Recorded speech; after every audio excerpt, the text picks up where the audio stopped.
Voilà, mes amis, on va commencer notre cours. On est Parshat Béchalar. Et on va commencer par une question très importante. Vous savez que tout au début de la paracha, normalement, le chemin le plus court pour entrer en Israël, c'était de passer par la bande de Haza. Puisque la bande de Haza, elle est à la frontière égyptienne. Donc, normalement, ils étaient en quelques heures, ils arrivaient en Israël. Finalement, ça va durer 40 ans. Mais Hachem leur fait faire un détour inimaginable pour se retrouver devant la mer, qui va s'ouvrir bien évidemment. Et la raison pour laquelle on ne les laisse pas passer par la bande de Haza, il y a bien sûr infiniment de réponses. Je vais en choisir une. Il y a le Hamas. Comment ? Il y avait le Hamas, bien sûr. Mais la réponse est parce que Hachem avait peur que s'il y a une guerre avec eux, ils retournent en Égypte. Alors tous les commentaires posent un tsunami de questions. Ils disent, mais je ne comprends pas. Hachem les amène devant la mer, avec les Égyptiens derrière eux. C'est 1 milliard de fois pire que de devoir combattre les Philistins. Deuxième question que la plupart des commentaires demandent, de la même manière que Israël était dans une situation incontournable, la mer devant, les Égyptiens derrière, et Hachem leur fait un S. Pourquoi il ne leur ferait pas aussi un S face aux Philistins, un miracle face aux Philistins? Donc, de toute façon, puisqu'ils n'ont pu véritablement s'échapper que grâce à un miracle, alors pourquoi leur faire un détour et les amener devant une situation qui est pire que d'être devant les Philistins? Être devant la mer, c'est pire. Alors, il y a bien sûr énormément de réponses. J'en ai choisi une. Comme on le sait, la Torah est infinie, donc les réponses sont infinies aussi, sur chaque question qu'on peut demander. Mais vous savez que nos maîtres nous expliquent qu'on est sorti d'Égypte au mois de Nissan. Et le mois de Nissan est appelé le mois de la Malchoute. Vous savez que quand il y avait un roi de Yehuda, un roi de David, qui était nommé en Israël, quand il arrivait au mois de Nissan, par Rosh Hashanah, on comptait sa 2e année, 3e année, 4e année, et nos maîtres nous expliquent que le mois de Nissan est le mois de la royauté. Quel est le rapport? Pourquoi sont-ils sortis le mois qui fait allusion à la Malchoute, à la royauté? Et nos maîtres expliquent, pour nous faire comprendre que tout le tachlit, tout le but du Ham Israël, c'est de dévoiler Hachem comme roi dans ce monde.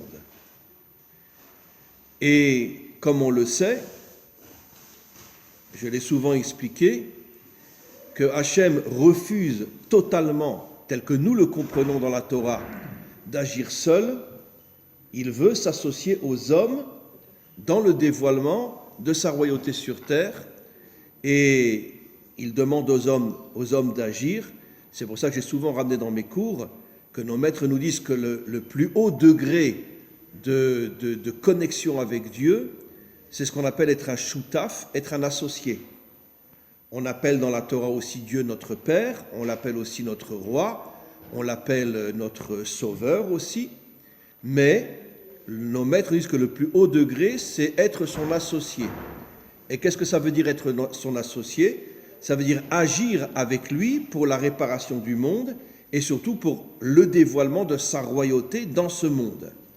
Bien que nos maîtres nous expliquent, et vous le savez tous et toutes, que durant toute l'histoire, il agit dans ce monde, mais c'est complètement caché, personne ne peut le comprendre, c'est tellement caché que,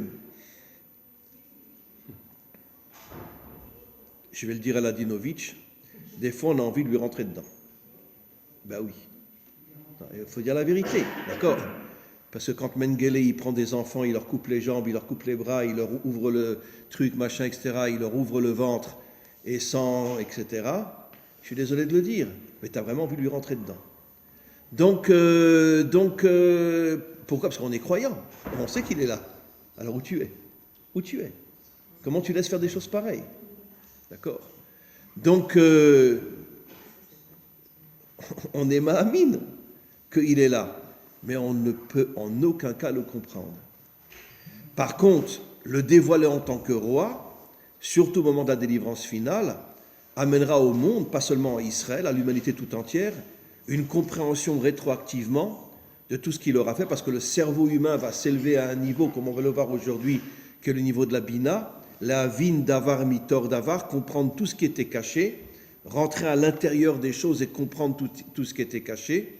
Il y aura une sorte de grand jugement entre l'humanité et Hachem.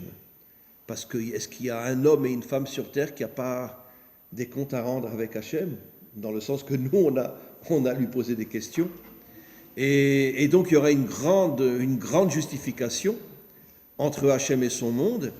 Et bon, bien sûr, il arrivera à nous convaincre que tout ce qu'il a fait dans ce monde, c'était pour notre bien. Aujourd'hui, c'est absolument incompréhensible, inacceptable de penser que Hachem agit pour notre bien, avec tout le mal qu'il y a dans le monde. Mais au moment de la délivrance, le cerveau humain va monter au niveau de la Bina, qui est complètement au-dessus de ce monde, et on arrivera à comprendre des choses qui, pour aujourd'hui, sont tout à fait inacceptables et incompréhensibles. Mais quoi qu'il en soit, donc, comme j'ai expliqué, Hachem, il a besoin d'un associé dans ce monde. Et comment on va l'expliquer? C'est la raison pour laquelle il nous a amenés devant la mer morte, devant la mer Rouge, devant la mer, donc dans une situation absolument, incontournable, pire encore que d'être devant les Philistins, parce que Hachem voulait savoir quelle serait la tribu parmi Israël qui arriverait à être son associé dans le dévoilement de la Malchoute d'Hachem dans ce monde. Encore une fois, un dévoilement qui permettra à l'humanité tout entière de comprendre comment il a agi pendant toute l'histoire. Et il cherchait un associé. Qui va être son associé? Nachshon, le chef de la tribu de Yehuda. Et donc finalement, nos maîtres nous expliquent que c'est à partir du moment où Nachshon est rentré dans l'eau, au point qu'il a failli se noyer, et au moment où il avait l'eau jusque-là, c'est à ce moment-là qu'elle s'est ouverte. À ce moment-là, Hachem a choisi la tribu de Yehuda pour être la tribu qui l'aiderait, son véritable associé, à dévoiler la Malchoute d'Hachem dans ce monde. Et d'ailleurs, si vous prenez le mot Yehuda, vous avez le Shem Hachem, Yudke Vavke, ça veut dire, et le Dalet, qui fait allusion à David, le véritable roi d'Israël. Yehuda, ça veut dire que David est celui qui se réincarnera dans le Mashiach, comme on le sait. Le Baal Shem Tov nous dit que, je l'ai déjà dit des milliers de fois, mais je me répète, que le Nefesh, ça veut dire la partie de l'âme qui permet l'action, sera David qui revient dans le Nefesh du Mashiach. La prière, le rouar, c'est Yosef qui revient dans le rouar du Mashiach. La Neshama, c'est Moshe qui revient dans la Neshama du Mashiach. La Chaya, c'est Adam Arishon qui revient dans la Chaya du Mashiach. Et la Yechida, le dernier niveau, le plus haut, c'est le Mashiach lui-même. Mais en tout cas, au niveau de l'action, comment? Pour une femme. Je suis étonné par votre question parce que j'ai déjà dit des milliers de fois que le Mashiach ne sera pas un homme, c'est une femme. Comment?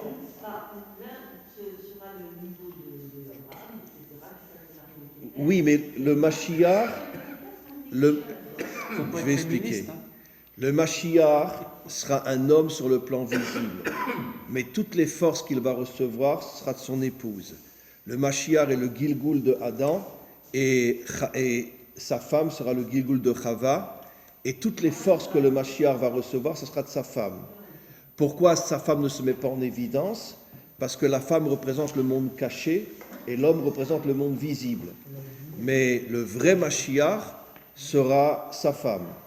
D'ailleurs, je l'ai déjà dit et je le répéterai, il y a un homme qui a eu le courage de dire dans sa vie, après le décès de son épouse, que tout ce qu'il est devenu, tout ce qu'il est et tout ce qu'il a fait, c'est grâce à sa femme. Comment il s'appelait? Le Rabbi de Lubavitch, qui a eu le courage de dire que tout ce que je suis, tout ce que j'ai fait dans ma vie, c'est pas de moi, c'est mon épouse. C'est un Mahamar qu'on peut lire où il dit que sa femme représentait les deux niveaux les plus hauts de son âme, la Chaya et la Yechida. Donc si le Rabbi de Lubavitch a eu le courage de dire que tout ce qu'il était dans ce monde, c'est grâce à sa femme, à combien plus forte raison le Mashiach? Et comment? Et Rabbi Akiva, bien et comment j'ai pu oublier ça? Merci beaucoup. Rabbi Akiva, quand il revient après 24 ans d'études avec 24 000 élèves et que sa femme se jette à ses pieds, il dit à tous ses élèves, Sheli veshelachem, Shelahi, tout ce que je suis, tout ce que vous êtes, c'est elle, c'est pas moi. Et pourtant, pendant 24 ans, il a étudié sans elle. Mais il a compris que toutes les forces qu'il avait reçues, c'est les forces qu'il avait reçues de son épouse. Donc, encore une fois, nos maîtres nous disent que la délivrance finale viendra par le mérite des femmes. Et je le dis avec le plus grand sérieux, le vrai Mashiach ne sera pas un homme, ça sera son épouse, mais caché. Parce que la femme représente la bina, qui est la force cachée. Tandis que l'homme, il est plus visible. Mais c'est comme un instrument. Quand on répare une maison avec un pinceau, avec un marteau, on ne va pas dire merci au marteau, on va dire merci à celui qui tient le marteau. Et le monde entier comprendra que la véritable force du Mashiach, ça sera son épouse, Chava, qui revient en Gilgoul. Et donc, la raison pour laquelle, encore une fois, et je vais expliquer plus profondément, Hachem a amené Israël dans une situation encore plus catastrophique que devant les Philistins, c'est parce que justement, il voulait savoir quelle est la tribu qui aurait le courage, finalement, de faire quelque chose de tout à fait inconcevable. Parce qu'il est absolument évident que Narshon, quand il s'est jeté dans l'eau, il ne pouvait pas imaginer que l'eau allait s'ouvrir. Mais pourquoi il l'a fait? Et je vais expliquer encore plus profondément tout à l'heure. Il l'a fait, pourquoi? Parce qu'il s'est connecté à la Bina qui est une force qui est complètement au-dessus de ce monde. Et on va l'expliquer plus profondément encore dans quelques instants. Il s'est connecté à la Bina et finalement, il est devenu un véritable roi. Quelle est la définition d'un roi d'après nos maîtres? Meler poretz geder la sotloderer. Le roi, il défonce tous les obstacles pour se frayer un chemin. C'est exactement ce que Narshon a fait. Il a vu que l'eau l'empêchait de pouvoir continuer. Il a fait tomber cet obstacle. Il s'est frayé un chemin. Et puis l'eau s'est ouverte. Et finalement, tout Israël a pu traverser. Oui. Dans Narshon, il y a Nachash, qui est la valeur numérique de Mashiach. Nachash, c'est Mashiach. Le Messie est un serpent. Comment? Oui, mais un serpent dans le bien. Ça veut dire qu'il va arriver à pouvoir amener la délivrance sans que personne ne sache vraiment qui il est, où il est, qu'est-ce qu'il fait, etc. Et comme je dis souvent, qui c'est qui nous a ramenés en Israël? C'est un barbu avec un streimel? Non. C'est un homme complètement athée qui ne faisait pas Shabbat, qui ne mangeait pas kasher. Pourquoi Hachem l'a choisi lui? Pour que personne ne se doute que Hachem était en train de préparer la délivrance grâce à un homme qui, visiblement, n'avait rien de juif. Et c'est comme ça que Hachem agit depuis toujours. Quand toute la délivrance, il se sert d'hommes qui, de l'extérieur, ne donnent pas l'impression d'être de vrais juifs, et il se sert d'eux justement pour pouvoir amener la délivrance. Il la cache complètement. Et c'est pour ça, entre autres, que nos maîtres nous disent que le Mashiach a pour valeur numérique le serpent, pour dire que le Mashiach agira comme le serpent, mais lui dans le mal et le Mashiach dans le bien. Ça veut dire qu'il ne se montrera pas d'une manière ouverte, etc. Il essaiera de se cacher, d'agir d'une manière complètement détournée pour que personne ne puisse comprendre que le processus de la délivrance est en marche. Les Narchonim en hébreu moderne, c'est ceux qui vont toujours en avant. Oui, absolument. Absolument. Ah, mais il y a une qu'on appelle ça une sayeret qui s'appelle Narchonin dans le Sahal, et c'est effectivement des commandos qui font des choses absolument incroyables. Absolument. En tous les cas, donc, Narshon est arrivé, et c'est à ce moment-là que Hachem nous disent nos maîtres, a choisi la tribu de Yehuda, parce que Narshon est arrivé justement à faire tomber l'obstacle, à se frayer un chemin et à ouvrir ce chemin pour tout Israël, puisque le roi, justement, c'est celui qui est en avant et qui ouvre le chemin à tout son peuple. Et donc, c'est la raison profonde. Hachem nous a fait sortir au mois de Nissan, je me répète, pour nous faire comprendre que tout le but d'Israël, c'est de dévoiler Hachem dans ce monde d'une manière à ce que tout le monde puisse le comprendre, pas comme aujourd'hui où personne ne peut le comprendre. Et il a attendu quelle tribu aurait le courage de le faire, et c'est Narshon, le chef de la tribu de Yehuda, qui est rentré dans l'eau, etc. Maintenant, allons plus loin. D'où vient Yehuda? De quelle femme de Yaakov il vient? De Léa. Et on sait que nos maîtres nous expliquent que Léa fait allusion à la Bina, Et Rachel fait allusion à la Malchut, c'est-à-dire le monde d'en haut et le monde d'en bas. Mais plus précisément encore, la Bina, comme je l'ai expliqué, ce sont des forces complètement surnaturelles. Et quand un homme arrive à se connecter à la Bina, à ce moment-là, dans ce monde, il devient un super-héros qui n'a peur de rien et qui arrive à défoncer des obstacles inimaginables pour frayer, pour se faire un chemin et emmener tous les hommes et toutes les femmes de valeur avec lui dans ce chemin. C'est ce que le Mashiach fera au moment de la délivrance. Comme on le sait que le Mashiach ne sera pas seulement accompagné de Juifs, le Zohar a le courage de dire que la majorité de ceux qui suivront le Mashiach seront d'Afka des hommes et des femmes des nations, puisqu'ils sont beaucoup plus nombreux que nous. Ils sont 7 milliards, nous on n'est que quelques millions. Et donc il aura une armée immense dont la majorité seront des hommes et des femmes des nations, dit le Zohar, Rabbi Shimon Bar Yochai. Et c'est comme ça que lui-même, il sera la tête de cette armée-là. Il ira en avant, il fera tomber tous les obstacles, et c'est comme ça qu'il nettoiera le monde de tout le mal qu'il y a, etc. Maintenant, revenons à Yehuda, quelque chose d'absolument extraordinaire. Vous savez que malheureusement, Léa, on dit que c'est la Bina, mais quand elle s'est connectée à la Bina, au moment de la naissance de Yehuda, disent nos maîtres. Et pourquoi? Comme on le sait, Léa n'était pas aimée de Yaakov. Yaakov ne l'aimait pas, pourquoi? Parce qu'elle avait pris la place de Rachel. Et c'était pourtant une adulte, elle aurait pu refuser d'écouter son père. Bon, elle voulait absolument épouser Yaakov, très bien, mais elle aurait pu d'abord laisser... Comment? Parce qu'elle était prédestinée à... Elle était prédestinée à Esav, et puis, bon, j'ai expliqué que Yaakov avait réussi à prendre une partie de Esav en lui, etc. Mais normalement, elle aurait dû d'abord laisser Rachel, puisqu'il a travaillé pendant 7 ans pour Rachel. Il aurait d'abord laissé Rachel l'épouser, puis après, il aurait demandé « épouse-moi moi aussi ». Et c'est sûr que là, Yaakov ne l'aurait sans doute, à mon avis, pas refusé. Mais Yaakov lui en voulait terriblement d'avoir pris la place de Rachel, surtout qu'il avait travaillé 7 ans pour Rachel. Et donc, elle était très malheureuse. Bon, il y avait des relations entre eux, mais bon, pour avoir des enfants, un point c'est tout. Ce n'était pas l'amour de sa vie. Et donc, on le sait que les 3 premiers enfants qu'elle a eus, elle leur donnait toujours un nom qui faisait allusion, d'une manière visible ou plus cachée, au fait que Yaakov ne l'aimait pas. Surtout Shimon. Shimon, ça veut dire « mon mari me haït ».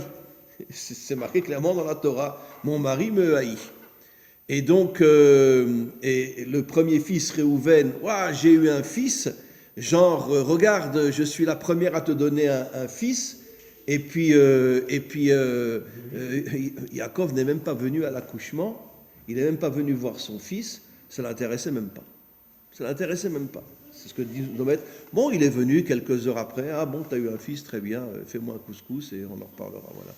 Et voilà. Donc, elle était très, très meurtrie, très, très malheureuse. Bon, c'est vrai qu'elle avait fait quelque chose de pas bien. Elle osait prendre la place de sa sœur, c'est sûr que c'est pas bien. Mais d'un autre côté, elle était très, très meurtrie. Donc, premier fils, deuxième fils, troisième fils, à chaque fois, elle espère, change. Le troisième, elle appelle Lévi, qui veut dire quoi? Lévaya, accompagne-moi, sois avec moi. Tu n'es pas venu voir, tu n'étais pas à l'accouchement de mon premier fils. Je sais que tu me haïs quand j'ai eu le deuxième fils. Elle appelle le troisième Lévi, qui veut dire accompagne-moi. Lévaya, accompagne-moi. Et il n'est pas venu l'accompagner. Et puis tout d'un coup, elle a eu un sursaut. Quelque chose d'extraordinaire. Comment qu'elle a appelé le troisième fils? Yehuda. C'est marqué clairement dans le verset qui vient du mot Odaya, remerciement. Elle est arrivée à mettre toutes ses peines de côté, toute sa souffrance de côté, et elle a dit merci Hachem. Merci de m'avoir donné un 4e fils. Et elle a appelé Yehuda, dans lequel il y a le nom divin, plus Dalet qui fait allusion à David, d'autres choses aussi, mais à David. David qui sera le vrai roi d'Israël et après qui se réincarne dans le Mashiach. Mais qu'est-ce que ça veut dire? À ce moment-là, nos maîtres nous disent quand elle a fait cette Oda'a, elle s'est connectée à la Bina. Ça veut dire quoi? Pour se connecter à la Bina, il faut que tu sois un homme éprouvé, un homme qui souffre, un homme qui a des épreuves. Et malgré tout, tu es capable de tout mettre de côté, de faire une confiance absolue en Hachem. Écoute Hachem, je ne te comprends pas. Personne ne te comprend dans ce monde. Tu agis d'une manière excuse-moi Hachem, mais c'est pas normal ce que tu fais. D'accord? C'est pas normal. Ok? J'ai déjà rapporté 10 fois, il y avait, excusez-moi, bon, je sais, bon, je suis très ashkénaze, alors bon, excusez-moi.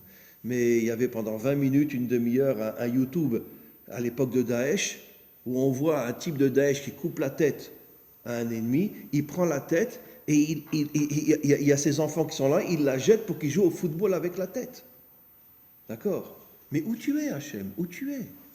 Excuse-moi, où tu es? Mais pour pouvoir se connecter à la Bina, puisque comme la Bina elle est au-dessus de ce monde, il faut être capable de sortir de sa nature, d'arriver à dire, écoute, je ne comprends rien, je ne sais pas, mais je laisse tout de côté et je te fais confiance. Je sais qu'un jour on comprendra comment tu t'es comporté dans ce monde et on comprendra et on applaudira et on dira, mais c'est vrai que notre cerveau était à un niveau tellement bas qu'on ne pouvait pas comprendre. Maintenant, tu nous as élevés jusqu'à la Bina et maintenant on comprend comment tu t'es comporté. Et donc, c'est ce que Léa a fait. Léa est arrivée à mettre toute sa souffrance de côté et à dire Modé Hachem, je te remercie. Je te remercie, puisque quoi qu'il en soit, même si je ne suis pas aimé par mon mari, je suis quand même la seule à lui donner des enfants. Je suis quand même celle qui lui a donné le plus d'enfants. Et puisque les servantes n'en ont eu que 2, Rachel n'en a eu que 2, et elle en a eu, non, plus, puisqu'elle a eu une fille aussi. Elle a eu 7 enfants, enfin 6 garçons et une fille. Donc elle a compris que finalement, merci Hachem. Je ne pose plus de questions, j'arrête de souffrir, j'arrête d'être malheureuse, merci Hachem. Et à ce moment-là, elle s'est connectée à la Bina, et son fils Yehuda s'est connecté à la Bina lui aussi. Et c'est quoi la Bina, encore une fois? C'est une force qui est complètement au-dessus de ce monde et qui nous permet d'avoir un regard sur ce monde sans peur, sans crainte et de foncer. C'est ça David. La première histoire qu'on a avec David, c'est quoi? Il se bat contre Goliath. On peut imaginer, il avait 15-16 ans à cette époque-là. C'est pour ça qu'il ne pouvait pas s'enrôler dans l'armée, parce que selon la Torah, on peut s'enrôler dans l'armée seulement quand on a 20 ans. Aujourd'hui, c'est 18 ans, c'est le monde occidental, mais selon la Torah, seulement 20 ans, tu peux t'enrôler à l'armée. Il avait 15, 16, 17 ans à cette époque-là. Il s'est battu contre Goliath. Pourquoi il s'est battu contre Goliath? Vous savez, vous avez déjà lu le texte? Pourquoi il s'est battu contre Goliath? Pourquoi? Pour dire, je suis un mec, mais pas du tout. Comment? Il insultait Hachem. Parce qu'il insultait Hachem. Merci. Il n'a pas pu supporter. Il regarde les soldats qui étaient musclés, 100 fois plus que lui, beaucoup plus forts que lui. Il leur dit, mais je ne comprends pas. Il n'arrête pas d'insulter Hachem, vous ne bougez pas. Alors, et les soldats lui répondent, mais qu'est-ce que tu veux qu'on fasse? Tu veux qu'on se batte contre un monstre? Il est 100 fois plus grand que nous, il est 100 fois plus fort que nous. Qu'est-ce qu'il a fait, David? Connecté à la Bina. Il n'a pas regardé Goliath, il n'a pas regardé son armure. Il ne s'est pas dit, je suis rien, je suis petit, je suis rien du tout. Bon, c'était un sacré frondeur, d'accord. Il savait jouer à la fronde, mais il ne faut pas oublier que Goliath avait une armure qui le couvrait complètement, sauf les yeux, pour qu'il puisse voir. Il a pris une pierre pointue, il est arrivé à rentrer, mais il faut quand même être un sacré, comment on dit, un tsalaf, un sniper. Il faut être un sacré sniper pour que la pierre rentre dans le seul endroit qui était ouvert dans l'armure, lui crève un œil et il est tombé par terre. Après, il lui a pris son épée, il lui a coupé la tête. Et donc, mais comment qu'il a pu faire une chose pareille? Nos maîtres posent la question, mais comment qu'il a pu s'opposer à Goliath? Goliath, avec son pied, pouvait l'écraser complètement. Pourquoi? Parce qu'il est connecté à la Bina. Et ça veut dire quoi, connecté à la Bina? J'ai peur de rien. Rien ne me fait peur. Je fonce, je défonce et j'avance. Bon, combien d'hommes sont connectés à la Bina aujourd'hui? Le premier qui m'en trouve un, il a gagné. Très bien. Il n'y en a pas. Il n'y en a pas. La preuve, c'est que personne ne se bat contre le mal aujourd'hui. Mais on en a eu dans l'histoire quelques hommes qui étaient connectés à la Bina, on peut les compter sur les 10 doigts de la main. Et bien sûr, le prochain qui va se connecter de toutes ses forces à la Bina, c'est le Mashiach. Donc, première partie du cours, maintenant on va passer à une deuxième partie du cours, qui est aussi très compliquée. Je fais un résumé. Hachem, au moment de la sortie d'Égypte, a voulu savoir quelle était la tribu d'Israël qui allait être son associé dans le dévoilement de sa royauté dans le monde, C'est pour ça qu'il les a mis dans une situation incontournable. Et quand il a vu que Narshon, qui fait un acte de folie, rentre dans l'eau, et quand il est sur le point de se noyer, à ce moment-là, Hachem décide, allez, j'ouvre l'eau. C'est Hachem, c'est pas Narshon qui a ouvert l'eau, bien évidemment. À ce moment-là, a été choisie la tribu de Yehuda pour amener la malchoute. Maintenant, vous allez comprendre, mes amis, pourquoi le dernier exil dure 2000 ans. On a déjà expliqué, premier exil, Babylone, 70 ans. Deuxième exil, Perse et Grèce, plus ou moins 200 ans. Dernier exil, 2000 ans. Pourquoi 2000 ans? Mais parce que le monde, je ne parle pas des gens, quand je parle du monde, je ne parle pas des peuples. Surtout aujourd'hui où on voit un réveil parmi les peuples à pleurer. C'est inimaginable ce qui est en train de se passer aujourd'hui. Mamash inimaginable. On voit des milliers et des milliers et des milliers de non-juifs qui ont un amour d'Israël et un amour de la Torah. Voilà, hier soir j'ai fait un cours avec Guy Millière, je le mets demain sur mon site. Vous allez l'entendre parler, cet homme-là, c'est à pleurer. C'est à pleurer. Mais comment Hachem sort parmi les nations des hommes pareils? Il a un amour d'Israël, mais il ne cherche pas à se convertir, il ne se convertira jamais. Mais un amour d'Israël, mais j'ai jamais entendu un juif parler comme lui. Je vous dis franchement, j'ai jamais entendu un juif parler comme lui. C'est inimaginable, l'amour qu'il a d'Israël. Et des fois, quand il dit quelque chose un petit peu tordu, il dit « je m'excuse, je ne voulais pas le dire ». Alors moi, je ne me gêne pas. Moi, je dis notre gouvernement qu'il aille se faire voir. Mais lui, il prend des mots, je ne veux pas dire du mal d'Israël, c'est pas possible, je dis que c'est qui le juif, c'est lui ou c'est moi? Enfin bref. Mais quoi qu'il en soit, je veux dire, mais Guy Millière, c'est un exemple, mais il y en a des... Vous ne pouvez pas imaginer, c'est de la folie, ce qui se passe aujourd'hui, c'est de la folie. Par exemple, il y a un réveil au niveau des tziganes aujourd'hui, mais c'est inimaginable. Je parlais encore avec un tzigane hier, mais c'est inimaginable. Pourtant, ils sont très chrétiens. Ils pensent que Jésus est le Messie, et ils ne se gênent pas à le dire. Mais ils ont un amour d'Israël, mais inimaginable. Et j'ai parlé avec hier quelqu'un qui me dit « Aide-nous, on veut venir s'installer en Israël ». Nous savons tous que nous sommes juifs d'origine, puisque les Tziganes sont une tribu juive perdue. Bon, après, ils sont devenus catholiques, après protestants, évangéliques, mais ils veulent venir en Israël. Ils veulent venir s'installer en Israël. Tellement ils aiment Israël. C'est absolument incroyable. N'oublions pas que les Tziganes ont été à Auschwitz comme les Juifs. Oui. Hitler savait que les Tziganes avaient une origine juive, et c'est pour ça qu'il les a exterminés aussi. Il y a eu plus de 1 million de Tziganes qui sont morts dans les camps de concentration. Plus d'1 million. Et donc, il y a un réveil inimaginable dans le monde aujourd'hui. C'est pour ça que quand je ne parle jamais des peuples. Je parle malheureusement des dirigeants. Et comme chez nous d'ailleurs en ce moment. Mais quoi qu'il en soit, on va maintenant comprendre pourquoi le deuxième exil dure depuis 2000 ans. Parce que le deuxième exil, quelle est la tribu qui a été attaquée par les Romains? C'est la tribu de Yehuda. Puisque les 10 tribus avaient déjà été exilées par Sanchériv 50 ans avant. Donc quand les Romains sont venus et ont attaqué ce qui restait d'Israël, il y avait qui? Il y avait Yehuda, Benyamin et les Lévim et les Kohanim. Benyamin était du côté de Yehuda. D'accord? Mais la véritable tribu que les Romains ont voulu détruire, c'est la tribu de Yehuda. Pourquoi? Mais parce qu'ils voulaient empêcher justement, les Romains, ils voulaient empêcher que Dieu puisse se dévoiler dans ce monde. Et c'est pour ça qu'ils ont tout fait et c'est pour ça que l'exil dure depuis tellement longtemps, parce que Yehuda n'arrive pas à se réveiller. Yehuda n'arrive pas à se réveiller jusqu'à ce que... Bon, je ne dis pas on attend le Mashiach, on essaye de le faire venir, mais et d'ailleurs, avant de passer à la deuxième partie du cours, sur Amalek, justement, qui est à la fin de la paracha, il est marqué dans un verset « Vaya'as David Shem ».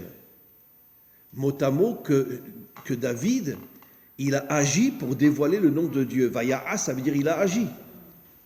Et qu'est-ce que nos maîtres nous expliquent? D'accord? David, ce n'était pas un rabbin, ce n'était pas un parleur comme moi. D'accord? David, il a agi pour dévoiler Dieu dans ce monde. Ce n'était pas quelqu'un qui étudie la Torah, qui prie, qui fait les mitzvot, etc. Bien sûr qu'il le faisait. Mais il a compris que ça ne sert à rien tout ça. Pour dévoiler Dieu dans ce monde, il faut agir. Vaya'as David Shem. Il faut agir et toute sa vie, il s'est battu contre le mal. Il s'est battu contre les méchants. C'était ça le combat de David toute sa vie. Ça veut dire qu'il a compris que Dieu ne se dévoilera pas dans ce monde tant qu'il n'y aura pas des hommes qui agissent dans ce monde. D'accord ? C'est pour ça, comme je dis toujours, que les pires ennemis de Dieu, c'est les religieux. Parce qu'ils ne font que prier et étudier. Et en se disant, si on prie, on étudie, Dieu fera le travail à notre place. Non. Dieu, il a besoin d'hommes d'action. Et des hommes d'action, le Mashiach va les réveiller, Bezrat Hashem. Il y en aura des millions. Comment ? Il met le paquet pour nous réveiller. Comment ? Dieu met le paquet pour nous réveiller, mais on a du mal. Ah oui. Ben, évidemment qu'on a du mal. Je veux dire, vous n'allez quand même pas louper un restaurant quand même, non ? Et les vacances ? Franchement ? Non ? Et le cinéma ? Les bons films ? Netflix ? Ben alors, franchement, on a autre chose à faire que d'aller se battre contre les méchants. Non ? Franchement. Bon. Maintenant, on va passer à la deuxième partie du cours. Une question inimaginable. Notre pire ennemi, qui est en vérité pas seulement l'ennemi d'Israël, qui est l'ennemi de l'humanité tout entière, seulement il fait croire qu'il s'attaque à Israël, mais en vérité, pourquoi il s'attaque à Israël ? Une fois qu'Israël aura disparu, selon ses projets à lui, il pourra s'attaquer à l'humanité tout entière. On sait tous aujourd'hui que le but d'Hitler n'était pas uniquement d'exterminer les Juifs. Il voulait imposer le Troisième Reich dans l'humanité tout entière. Et c'est pour ça qu'il avait les V1 et les V2 pour détruire l'Amérique. D'accord ? Vous savez qui c'est qui a construit les V1 et les V2 ? C'était un savant juif. Toute sa famille était en otage. Et puis quand il hésitait, il tuait un de ses enfants. Il y a eu un film qui est sorti à ce niveau-là, mais c'est une histoire authentique. Ils avaient pris un savant juif, ils avaient pris toute sa famille, ses enfants, ses petits-enfants, etc. Et quand il refusait, il disait, écoutez, arrêtez, j'en peux plus, d'accord ? Ils amenaient un enfant devant lui et paf, il lui tirait une balle dans la tête. Et finalement, les nazis ont tué la majorité de ses enfants, ses petits-enfants aussi. Et puis, quand il a fini les V1 et les V2, ils ont emmené sa femme, une balle dans la tête, et après lui, une balle dans la tête. Ils ont massacré toute la famille. C'était un savant juif qui a été obligé de faire les V1 et les V2 parce que, bon, il voulait en partie sauver sa famille. C'était un juif allemand. Il y avait beaucoup de savants juifs allemands en Allemagne avant la Shoah, et c'était un juif allemand. Et donc, Hitler voulait en vérité détruire Israël pour avoir après la route libre pour pouvoir dominer l'humanité tout entière. Et c'est exactement ce qui se passe aujourd'hui avec les terroristes musulmans. Je ne dis pas les musulmans, je dis les terroristes musulmans. Ils font croire qu'ils s'attaquent à Israël, mais en vérité, ce qu'ils veulent, c'est Allah dans le monde entier. On le sait, on sait très bien. C'est ce qu'ils veulent. Mais ils savent qu'il faut d'abord détruire Israël pour ça. Et donc, une fois qu'Israël sera détruit, après, c'est l'humanité tout entière qui y passe. Alors, il y a une question absolument incroyable, mes amis.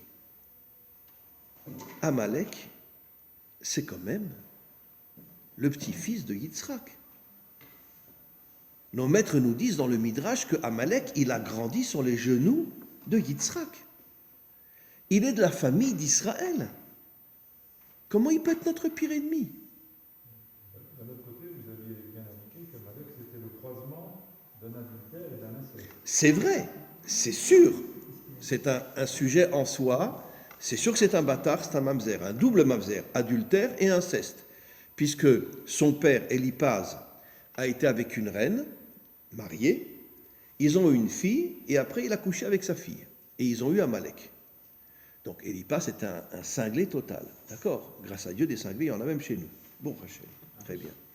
Mais c'est quand même un descendant direct de Abraham, Yitzhak et Yaakov. Comment ? Bien sûr. Un verset explicite, merci. Ma'ar Saïr, Mimer Yatsou. Tes destructeurs sortent de toi.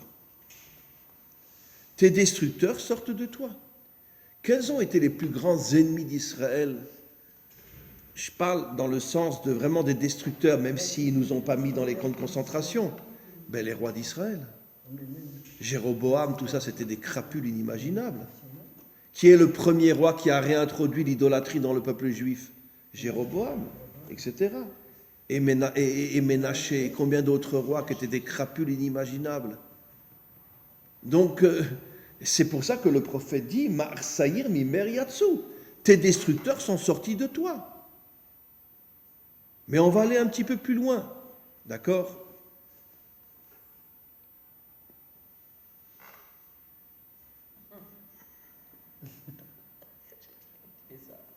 Comment? Non? Vous me sentez venir? Oui. Très bien.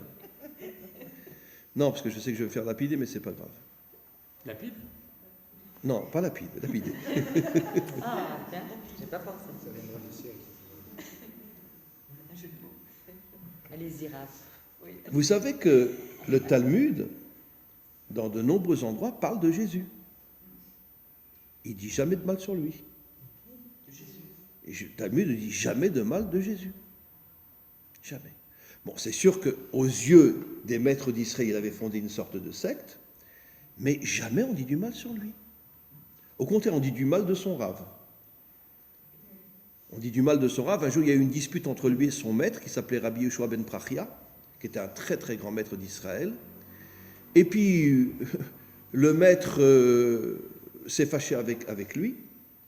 Et oui, c'était l'élève d'un très très grand maître d'Israël. C'est pas l'histoire que le maître il faisait l'Amida et... Non, pendant le Shema Israël, etc. Mais Voilà. donc il ne pouvait pas lui répondre et il était vexé aussi. Hein. oui, mais nos maîtres nous disent, donc il lui a demandé de partir, mais Jésus, lui, il voulait absolument rester l'élève de ce maître-là.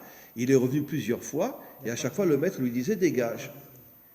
Et la dernière fois qu'il est venu, le maître était en train de faire le Shema Israël. Et il lui a fait comme ça. Et lui, il a cru « dégage encore une fois ». Mais en réalité, ce que le maître voulait lui dire, c'est « je suis en train de faire le Shema Israël, je ne peux pas te parler ».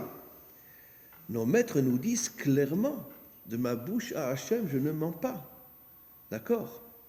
Que son maître a fait une erreur très très grave de l'avoir constamment repoussé parce qu'il avait un petit peu d'orgueil, son maître. Il s'était disputé et voilà. Et il a constamment repoussé. Il est parti voir son père en Égypte. Non, c'était au retour d'Égypte, parce qu'il y avait un roi qui était un roi juif, qui était un véritable assassin, qui voulait tuer tous les maîtres d'Israël. Ils se sont réfugiés en Égypte, et quand après le roi est mort, ils sont revenus, et là il y a eu une dispute entre eux. Mais nos maîtres nous disent que son maître a fait une très grave erreur. Il est revenu une fois, deux fois, accepte-le. Non. Et on le sait tous. Jésus mangeait cachère. Il faisait Shabbat, il mettait les tefilines, il priait 3 fois par jour, il faisait les fêtes, il était circoncis, et tous ses élèves pendant 100 ans étaient tous juifs. Tous ses élèves pendant 100 ans, c'est après 100 ans ou plus ou moins à partir de Paul qu'il a commencé à diffuser auprès finalement de ce qu'étaient au départ des païens et des idolâtres, qu'il a commencé à diffuser le christianisme.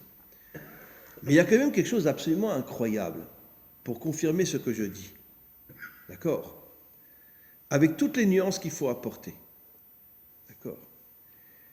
Pendant 2000 ans, les Juifs ont beaucoup souffert, je ne dirais pas du christianisme, mais du catholicisme. Énormément. Et on souffre en même temps, aujourd'hui, d'Ishmaël. Mais comme par hasard, c'est quelque chose d'absolument incroyable. On a souffert des Chinois, on a souffert des Japonais. Qui c'est qui a accepté des milliers de Juifs pendant la Shoah qui passaient par la Syrie et qui arrivaient à Shanghai, etc., etc. Les Chinois, les Japonais, ils nous ont sauvés. Ils ont sauvé la yeshiva de Slobodka qui s'est réinstallée à Bnei Brak, etc. Pourtant, les Japonais étaient avec les Allemands, mais ils n'avaient rien contre les Juifs. Comment se fait-il que précisément deux civilisations qui, d'une certaine manière, sont connectées à Israël, soit par l'intermédiaire de Jésus, que nos maîtres ne critiquent jamais, parce que, excusez-moi de le dire, je sais que je vais me faire descendre, mais je m'en fous de le dire, Jésus était un homme bien. C'était un révolutionnaire qui a voulu se battre contre les Romains, et puis c'est pour ça qu'ils l'ont crucifié. D'accord? Mais qui c'est qui a inventé l'histoire? Comme quoi c'est nous qui avons crucifié Jésus? C'est l'empereur Constantin, 300 ans après. Excusez-moi, ces ordures le crucifient. La crucifixion était un supplice romain. Des millions d'hommes, de femmes et d'enfants ont été crucifiés pendant tout l'Empire romain, et ils osent dire que c'est nous qui l'avons crucifié. Mais comment jusqu'à aujourd'hui on peut croire une chose pareille? Alors que tout le monde sait que le crucifix est un supplice romain. Vient Constantin, d'accord, le premier empereur qui va devenir catholique, vient et il retourne toute l'histoire de Jésus et de ses élèves contre Israël. Jules Isaac, l'historien bien connu, qui a étudié les textes chrétiens, montre clairement que Jésus est né juif, a vécu juif et mort juif. Mais évidemment. Mais c'est absolument évident. Vous savez, je veux dire, je m'excuse de dire ça, mais bon, on connaît tous le Rav Léon Ashkenazi, Manitou. Manitou avait dit un jour, et c'est écrit dans ses livres, que si Jésus revenait aujourd'hui et il avait le choix à rentrer ou dans une église, je parle d'une église catholique, hein, ou une synagogue, c'est sûr qu'il rentrait dans une synagogue. Vous imaginez Jésus rentrer dans un endroit où il y a une statue de Marie, etc., et les gens prient devant? Mais comment c'est possible? J'avoue qu'il y a eu une révolution inimaginable dans le monde chrétien. Les protestants, les évangélistes, c'est une révolution inimaginable. Dans une église protestante ou évangéliste, vous ne trouvez pas de statue. Il n'y a pas de statue. Il n'y a pas. Plus encore, qu'est-ce que nos maîtres nous disent? Ish ve'isha zochim shrina beinehem. Pour que Dieu se dévoile dans ce monde, il a besoin d'un couple solide. Ish ve'isha zochim.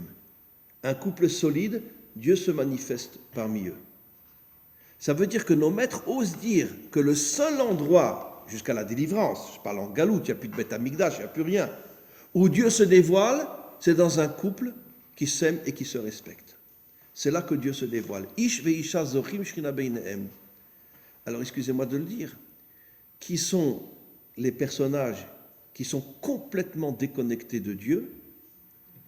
Les prêtres catholiques et les sœurs catholiques, puisqu'ils ne sont pas mariés. Quelle est la révolution que le monde protestant et le monde évangélique a fait? On se marie. Oui, d'accord. Vous savez, j'ai aussi, excusez-moi de vous le dire, mais j'ai aussi connu une rabbinite juive qui n'était pas mariée, une Chabad. Et je lui ai demandé un jour, elle avait la quarantaine, je lui ai demandé, mais comment ça se fait, madame? Parce qu'elle m'invitait pour donner des cours dans son Beth Midrash. Et je lui ai demandé, mais pourquoi vous n'êtes pas mariée à l'âge de 40 ans? Je veux dire, bon, c'était une femme bien, quoi, je veux dire.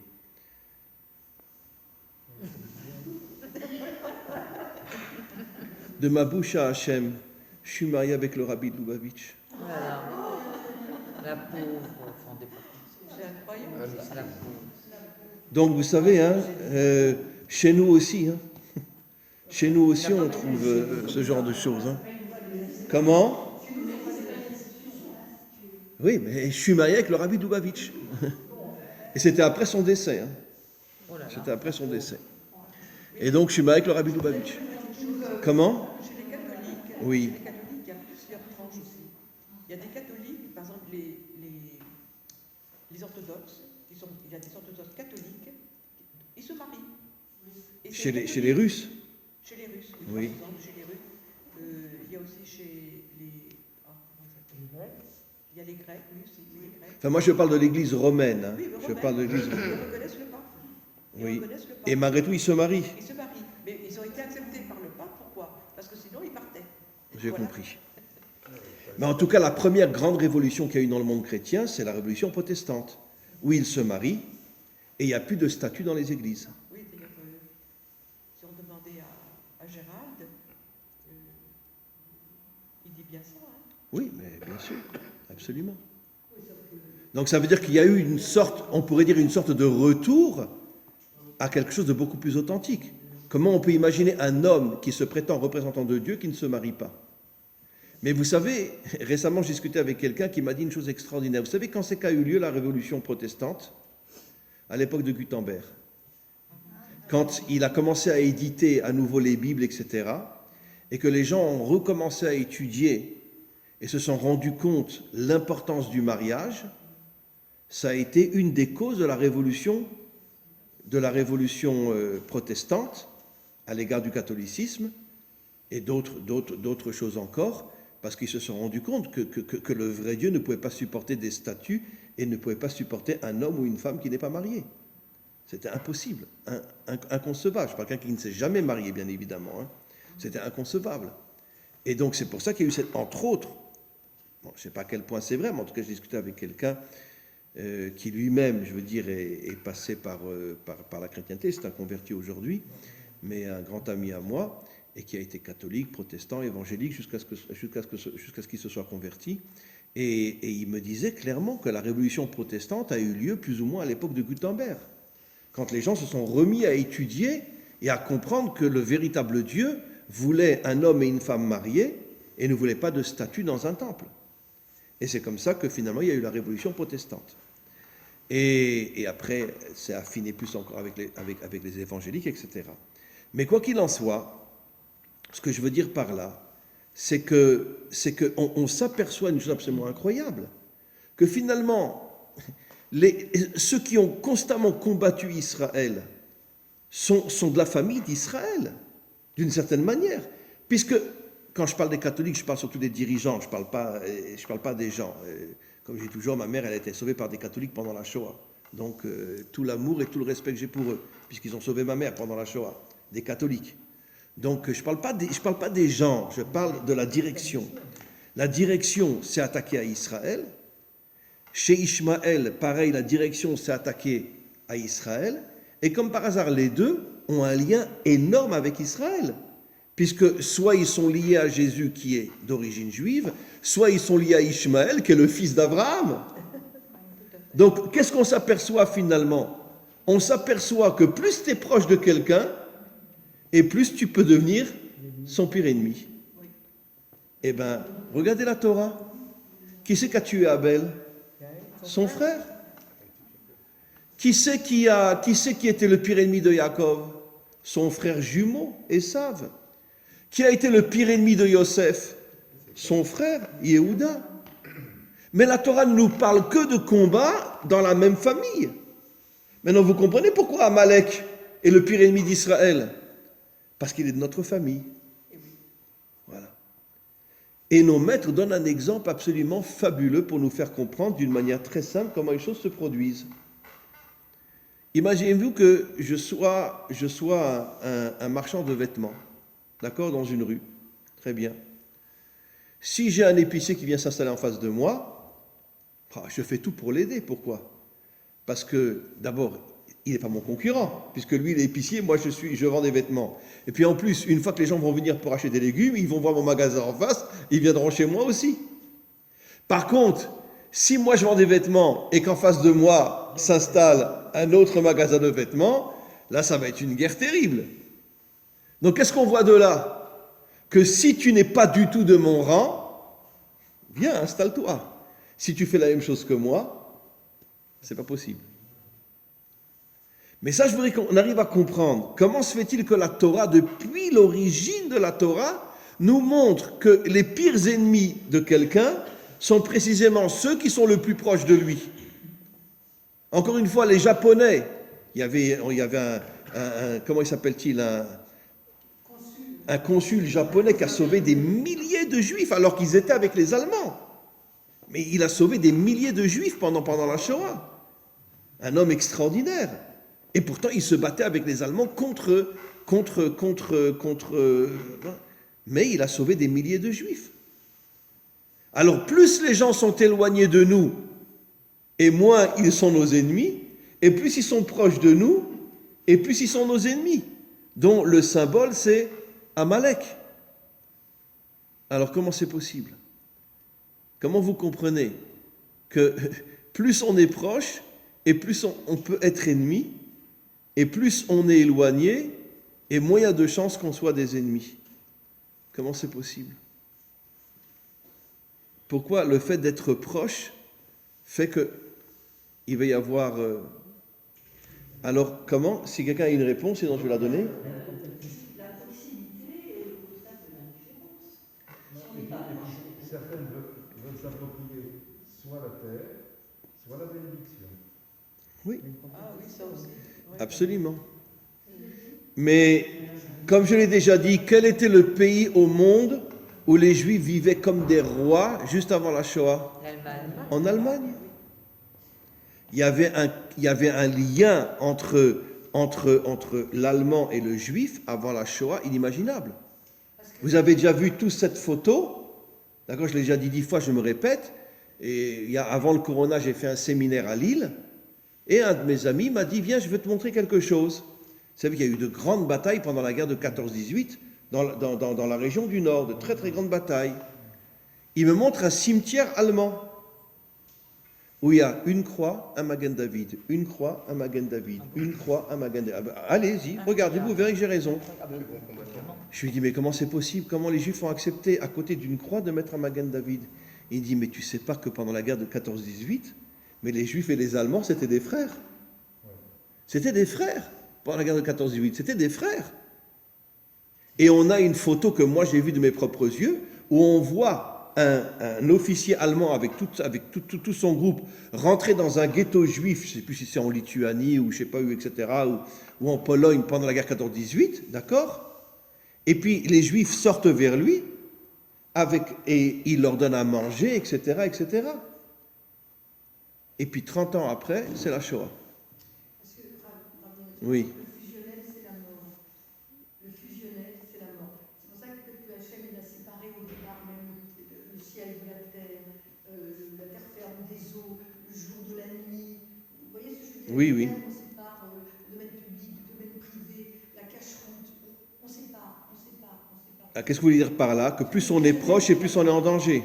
Le fusionnel, c'est la mort. C'est-à-dire que je n'ai pas de limite. Si tu es mon frère, si tu t'approches trop de moi, j'ai plus mes limites. Je meurs, je n'ai plus de limites. C'est vrai, c'est vrai, c'est juste. Alors, je vais aller tout à fait dans votre sens, c'est exactement ce que je voulais dire. Merci beaucoup pour votre réponse. C'est la différence fondamentale qu'on a déjà expliquée entre l'uniformité et l'unité. Voilà, tout à fait. L'uniformité, c'est la mort. L'unité, c'est la vie. Quelle est la différence entre l'unité et l'uniformité? L'uniformité, on est tous pareils. L'unité, on est très différents, mais on se respecte. Voilà. Voilà. Oui.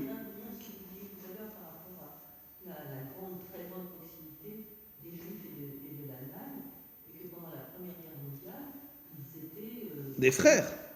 Pour que des Juifs acceptent de mettre un Magen David à côté d'une croix, imaginez-vous l'amour qu'il y avait à cette époque-là entre les Juifs allemands et les Allemands. Oui. Parce que ça veut dire qu'un juif allemand face à un juif français, chacun dans son corps pouvait tuer l'autre. Mais évidemment. Voilà. Mais ils se sont tirés dessus. Les Juifs français et les Juifs allemands se sont tirés dessus, bien évidemment. Parce que, au contraire de la Deuxième Guerre mondiale, les Juifs, quelle que soit leur nationalité, ils étaient tous dans le même bateau, c'est-à-dire tous des Juifs, peu importe. Et comme ça, c'est le contraire de ce qui s'était passé avant, et je trouve qu'il y a quand même un sens à ça. Mais oui, mais pourquoi? Parce qu'il y a un problème fondamental que la Torah nous explique depuis des millénaires, d'accord? Où les Juifs ont vécu comme des rois avant de devenir des esclaves en Égypte. Il y a un principe fondamental qui n'a aucune exception. Partout où les Juifs ont vécu comme des rois, la nation finit par se retourner contre eux. Voilà. Ça veut dire que deux Juifs, chacun dans un pays différent, se sont entretués, et que pendant la Deuxième Guerre mondiale, non, tous les Juifs étaient à part dans le même sac, quelle que soit leur nationalité, il fallait les exterminer. Oui. Donc c'est la réponse, d'après moi, du berger à la bergère par rapport à ce qui s'est passé. Oui, absolument. Mais parce qu'à l'origine, pourquoi Hitler, bien que c'était un Autrichien au départ, mais pourquoi il a explosé en Allemagne? Parce que l'Allemagne était le pays qui respectait le plus les Juifs avant la Shoah. Les Juifs allemands avaient un niveau inimaginable. Comment? Oui, Il y a- absolument. On a parlé de la symbiose judéo-allemande. La symbiose, elle n'était que du côté des Juifs. Elle n'était jamais du côté des Allemands. Là, je suis entièrement d'accord. L'antisémitisme en Allemagne, exagéré, extraordinaire. Et ça, Oui, mais on a quand même, les Allemands ont quand même laissé les Juifs. le problème, Le premier, cher ami, le premier pays qui a autorisé les Juifs à se libérer entièrement était l'Allemagne. Ils étaient médecins, avocats, etc., etc. des wagons de textes antisémites en Allemagne. Et d'ailleurs, le mot antisémitisme vient d'Allemagne. C'est un antisémite allemand qui s'appelait Marx qui a créé ce mot. C'est pas pour rien. Mais comment vous comprenez, cher ami, excusez-moi de vous interrompre, que les deux pays qui ont fait le plus souffert les Juifs, l'Espagne et l'Allemagne, d'accord, on porte leur nom, on est Sfarad ou on est Ashkenaz? Comment vous comprenez ça? Mais parce que j'ai lu, moi, une fois un commentaire qui me dit, pour nous faire comprendre, justement, que si on s'appelle Ashkenaz ou si on s'appelle Sfarad, c'est pour ça que ce sont dans ces deux pays-là que ça a explosé. Ça a explosé parce qu'on était trop proches. Et quand on est trop proche, ça explose. Ce sont les archétypes de l'antisémitisme. C'est-à-dire que les Juifs sont arrivés dans ces pays, ils n'étaient rien du tout. Première étape. Deuxième étape, ils prennent les rênes du pouvoir. Et troisième étape, ils prennent les rênes du pouvoir où ils sont très présents dans le pouvoir. En Sfarad, en Espagne, il y avait énormément de Juifs qui étaient ministres et conseillers, etc. Abrabanel était un ministre en Espagne, juste avant la Shoah. Et troisième étape, l'antisémitisme. C'est comme une Shoah.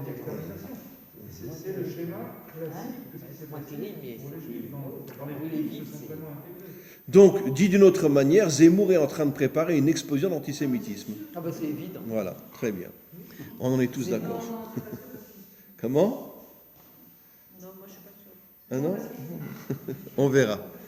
Ah, avec la manière dont il parle des musulmans, je vais vous dire, pour un juif, excusez-moi, il ferait mieux de se cacher au lieu de parler comme ça contre les musulmans. Alors que nous-mêmes, on a tellement souffert de l'antisémitisme, de quel droit il se permet de parler comme ça contre les musulmans? C'est une âme juive dans un corps de goy ou Comment? goy dans un corps de juif? Ah, c'était un juif. Hein. C'est un juif. Ah, c'était un vrai juif. C'est un juif, bien sûr, c'est un vrai Non, juif. je rigole. C'est un vrai juif. Je sais. C'est un berbère. À l'origine, il est berbère, bien sûr. Il est berbère, algérien, etc. Bon, on continue. Qu'est-ce qu'on comprend de là? Et c'est pratiquement à la fin, il est 1h. On comprend de là que finalement, la mort, c'est l'uniformité. La vie, c'est l'unité. Et donnons un exemple simple, que j'ai déjà donné des milliers de fois. Pourquoi l'époux s'appelle Ezer Kenegdo? Kenegdo. D'accord? Parce que si elle te ressemble, il n'y a aucune chance que ça marche. Si elle est différente de toi, ça marchera. Si chacun fait un effort pour arriver au respect réel. Mais si elle te ressemble entièrement, d'accord? Voilà. Je raconte toujours cette blague qu'un jour il y avait un jeune couple qui était venu me voir, ils avaient tout préparé dehors comme ça, parce qu'ils imaginaient que si ils montrent qu'ils sont vraiment, qu'ils fusionnent, alors je vais leur dire surtout mariez-vous. Chaque fois que lui il ouvre la bouche, elle dit oh si moi je suis d'accord avec tout ce qu'il dit. À chaque fois qu'elle ouvrait la bouche, ah je suis d'accord avec tout ce qu'elle dit. Après il me demande alors Rav, on se marie? Je dis surtout ne vous mariez pas, surtout ne vous mariez pas, parce que vous vous ressemblez trop. Voilà. Après, ils m'ont avoué qu'ils avaient préparé tout ça, etc. Bon, je leur ai dit, bon, alors mariez-vous. Mais parce qu'ils s'imaginaient dans leur bêtise de jeunes que plus on fusionne, plus on est pareil et plus on est fait pour se marier. Je leur ai expliqué, mais la Torah dit Ezer Kenegdo. Si ton épouse n'a pas des choses différentes de toi, ne te marie pas avec elle, et vice-versa, bien sûr. Et donc, c'est pareil entre tous les peuples. Et maintenant, on comprend justement pourquoi, parce que le problème de la famille, c'est qu'il y a un dérapage au niveau de l'uniformité. D'accord? Et d'ailleurs, je terminerai sur quelque chose d'absolument incroyable. La chanson de Goldman, « Tu es de ma famille ». Écoutez bien les paroles. Vous verrez qu'il parle « Tu es de ma famille » de quelqu'un qui est différent. Il ne parle pas de quelqu'un de sa famille véritablement. Dans la chanson, écoutez cette chanson, rentrez chez vous, écoutez la chanson sur YouTube, « Tu es de ma famille ». C'est une chanson extraordinaire où Goldman a compris qu'en vérité, la vraie famille, c'est des gens différents. Maintenant, vous comprenez pourquoi l'une des premières choses que Dieu a dit à Abraham, Seront bénies en toi toutes les familles de la terre. Et tous les commentaires posent la question, pourquoi il n'est pas dit seront bénis en toi tous les peuples de la terre? Pourquoi toutes les familles de la terre? Parce qu'une famille, elle vit sur l'unité.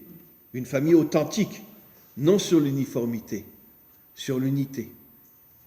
Et l'unité permet justement, avec toutes les différences, d'arriver au véritable respect, qui est le contraire de l'uniformité, où quand quelqu'un il est trop proche de toi, trop pareil de toi, tu finis par exploser. Et c'est exactement ce que la Torah nous envoie comme message, c'est que finalement, quels ont été, je termine vraiment ce qu'il est tard, quels ont été les deux peuples qui ont été le plus souvent en guerre? L'Allemagne et la France, d'accord? La guerre des 100 ans, etc. Et comment un Français, il appelle son cousin Germain? Son cousin Germain. Il fait allusion à l'Allemagne. Mais vous savez que nos maîtres nous disent qu'en vérité, que l'origine de la France et de l'Allemagne, ça vient d'une partie des Édomites qui ont fui et qui ont traversé la mer. Une partie s'est installée en Allemagne, une partie s'est installée, c'est explicite dans le prophète Obadiah, s'est installée en France, et c'est pour ça qu'il s'appelle mon cousin Germain. Et comme par hasard, ce sont les deux peuples qui étaient le plus en guerre. Première guerre mondiale, Deuxième guerre mondiale, la guerre des 100 ans, etc. Pourquoi? Parce qu'ils sont trop proches. Donc on comprend de là, et je conclue, je termine, que notre travail, c'est d'arriver à respecter celui qui est différent de nous. Et plus il est différent de nous, et plus tu le respectes, et plus tu l'acceptes tel qu'il est, et plus tu crées un monde d'unité, un monde de vie. Amen. Vechen Yeratzon.